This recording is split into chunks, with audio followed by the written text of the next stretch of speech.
சாமுவேலுக்கு நிரூபணம் 16வது அதிகாரத்தினுடைய 1வது வசனத்துல, சாமுவேல் பெரிய ஒரு தீர்க்கதரிசி, ஆண்டவரால் அபிஷேகம் பண்ணப்பட்ட சாமுவேல், சிறு வயது முதல் அப்படியே கத்தருக்குள்ள வளர்க்கப்பட்ட சாமுவேல் தீர்க்கதரிசி.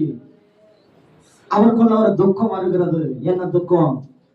சாமுவேல் அபிஷேகம் பண்ணப்பட்ட சவுல் இந்த ஜனங்களை வழி நடத்துவா, இவங்க எப்படி வழி நடத்துவா, இஸ்ரவேல் ஜனங்களை வழி நடத்திடுவான்னு சொல்லி முழுவதும் நம்பின சாமுவேல், நம்பி அபிஷேகம் பண்ணப்பட்ட அந்த சவுல் கர்த்தருக்கு விரோதமான காரியங்களை செய்யும் பொழுது சாமுவேல் துக்கப்பட்டு அழுகிறத பார்க்கிறோம்.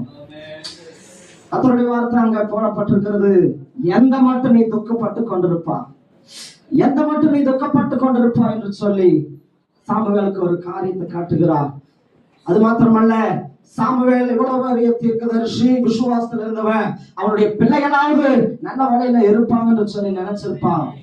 பிள்ளைகளும் சாமுவேலுக்கு கீழ்ப்படியாதவர்களாய் போய்விட்டார்கள். இப்போ பெரிய துக்கம். நான் எவ்வளவோ பேருக்கு நான் அப்படியே நன்மை செய்யற, ஜெபிக்கிற, வேதத்தை பத்தி சொல்றேன், தீர்க்க தரிசனம் சொல்றேன், எல்லாமே வழி மாறி போறாங்க என்று சொல்லி சாமுவேலுக்கு பெரிய துக்கம். ஏசப்பா இறங்கி சொல்லுகிறார், நீ எந்த மட்டும் துக்கப்பட்டு கொண்டிருப்ப, நடந்த முடிந்தவர்களை கொண்டு, அப்ப நான் முடிந்து போன காரியங்களை கொண்டு யாரெல்லாம் பேசினாங்களோ அந்த இஸ்ரவேல் ஜனங்களை நான் எவ்வளவோ வழி நடத்திருப்பேன், எவ்வளவு தூரம் ஊழியங்களை செஞ்சிருப்பேன், அவங்க எல்லாம் என்ன பண்றாங்க, சாமுவேல் அவ்வளவுதான், உன்னுடைய சிறப்பெல்லாம் முடிஞ்சிச்சு, நீ வேண்டான்னு சொல்லி அந்த ஜனங்களை எல்லாம் ஒதுக்குறாங்க. இதுகளெல்லாம் நினைச்சு இந்த சாமுவேலுக்கு பெரிய ஒரு துக்கம், துக்கப்பட்டு அழுகிறாரு. அப்பா இறங்கி போய் சொல்லுகிறார், நீ எந்த மட்டும் துக்கப்பட்டிருப்ப, நீ எந்த மட்டும் துக்கப்பட்டு கொண்டிருப்ப, இப்ப நீ என்ன பண்ணு, உன்னுடைய தைல கொம்ப எடு. இப்ப துக்கப்பட்டு சாமுவேலுக்குள்ள இருந்த அபிஷேகம், சாமுவேலுக்குள்ள இருந்த அந்த வரங்கள் எல்லாம் வெறுமையாய் போயிடுச்சு. அதனாலதான் அப்பா என்ன சொல்றாரு, உன் கொம்பை எடுத்து தைலத்தை நிரப்பு என்று சொல்லுகிறார். கொம்புன்னு சொன்னா ஒரு அபிஷேகம்.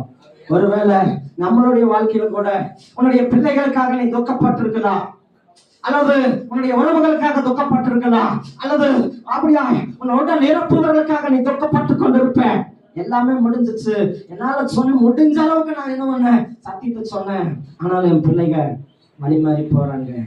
வழி மாறி போன அந்த பிள்ளைகளை குறிச்சு கூட உனக்குள்ள ஒரு துக்கம்.